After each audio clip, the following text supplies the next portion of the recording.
তা বলো তো বন্ধুরা, তোমাদের কাদের কাদের বৃষ্টির দিন ভালো লাগে? আমার বৃষ্টির দিন কিন্তু খুব ভালো লাগে, কিন্তু রোজ রোজ বৃষ্টি হলে একদম ভালো লাগে না। জামা কাপড় শুকোই না, তারপর বাইরে বেরোতে পারি না। আমি যদি ভাবছি যে মেয়েটাকে নিয়ে একটু বাইরে যাব, বিকালবেলায় যেই না রেডি হচ্ছি অমনিই দেখছি বৃষ্টি শুরু হয়ে যাচ্ছে। এই কয়েকদিন ধরে মেয়েটাকে নিয়ে আমি বাইরে যেতেই পারিনি, ঘরের মধ্যে আছি। আমার মেয়ে শান্ত বললে কান্না করে না, চুপচাপ খেলে।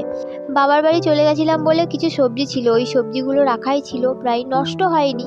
তাই ওই সবজিগুলো আজকে রান্না করে দিলাম। আমার বর তো ঝিঙে খেতে পছন্দ করে, ওর জন্য ঝিঙে ভাজা করলাম। আর একটুখানি পই ছিল, আর ওই পইটা আলু দিয়ে আর একটুখানি সর্ষে বাটা দিয়ে ঝাল টাইপের করলাম। ওটা খেতে কিন্তু খুব ভালো লাগে।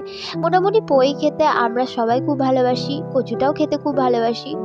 আমার ছেলে মেয়ে একদমই খায় না, ওদের জন্য আলাদা করে করতে হয়েছে। আমার ছেলে ডাল পছন্দ করে, ওর জন্য ডাল করতে হয়।